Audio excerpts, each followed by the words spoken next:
Hello one and all, I'm Paligans and welcome to the Afterthought. Today we're looking at a game called Anoxemia, maybe? Anoxemia? I'm not sure if I've butchered the pronunciation, I do apologise, and it comes to you from BSK Games. And it's available on Steam currently for £2.79, which is quite a good price for any game, I think. So, what is it about Anoxemia I really like? Because this game, I went into it and I was looking for that just interest, that just instant interest you get from a game, which allows me to say, hey, this is going to be a great game for First Thoughts and Fun. Basically, I played it for a reasonable amount. I would say I'm at least 3/4 through it, and I've been really enjoying it. It has a really nice style to it. There's not a lot in terms of dialogue. It's like cut in here and there, and it tends to just be this submarine mariner type character that you're playing, who's had like he's crashed, he's in the middle of the ocean, and you've got to like traverse this like the minefields what you come across.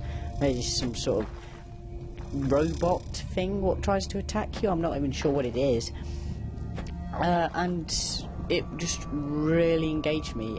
From a gameplay standpoint, I feel it has every level I come across something different in terms of a new mechanic thrown in, a different way to use a mechanic, and it just was a really good like puzzle-y game. Because when it's under the ocean, it's hard to call it a platformer. So, but it does have like platforming elements, kind of. I mean, it's hard to explain it. But if you saw my Hero of the Many not playthrough, but first thoughts on that, it felt very similar in terms of its like aesthetic. It just had that kind of feeling about it, and it had a similar way of like that floatiness of your character, which is to be expected. You have this drone with you, which seems to like tether you along. I'm not sure if it's but if you go too fast, then you know the light's not in the radius of a character, and so that's why your character stops out of nowhere, or if it's just bad tethering in terms of the coding behind that. But it just felt a bit awkward sometimes, and it didn't play as much as I'd like to in that aspect. But like I say, you know, they don't make any of the mechanics clear to you. It's very much about figuring it out for yourself, which, to be honest, in a way I quite like. I like that about a game, especially when there's not a lot going for it, and so it's very mechanic heavy. It requires you to, you know, really engage with it and understand what's going on. Like I say, from the aesthetic, I really did get. I thought it was very similar in terms of that to Hero of the Many. I keep like mentioning it because they felt very similar in how they played. There's you get this harpoon very early on, and it had this really interesting mechanic where you had to shoot a mine, and the mine would go up and it would blow up a cavity bit. So that was really interesting to see, just an interesting way of you having to figure out how to do things. It was very reminiscent of how point and clicks, especially older ones, which kind of made you have to think in a certain way, almost like how the developers would program it. So you've got to kind of get in the head of the developer of how to traverse these levels. Every now and again, after a few levels, it will cut into some dialogue, which is portrayed in quite a comic book style, which I really loved. I thought it was quite of a nice contrast, and it kind of fit the aesthetic in a weird way. I mean, it just seemed to work, and I'm not quite sure why, but I definitely dug it. So, you know, like I say, it is a bit subjective to talk about these things, but I just thought I'd give my 2 cents on them kind of areas. I feel, like I say, you know, it's very intriguing. You know, you don't get a huge amount of exposition when you're going through the levels. It's very much, you know, you get these little snippets every now and again, which keeps you playing, and it does really drive you to want to play more of. It's definitely something I'm going to be finishing off, definitely. But I thought, you know, I'd come to a conclusion on it, and I thought I'd throw it out now.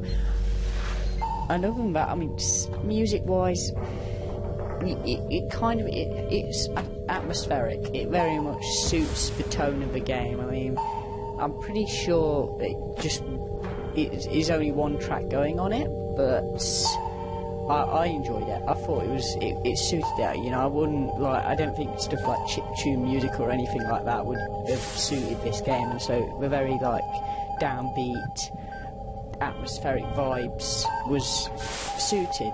I feel, even if that's a bit vague for you know, I'm probably being a little vague, but there you go.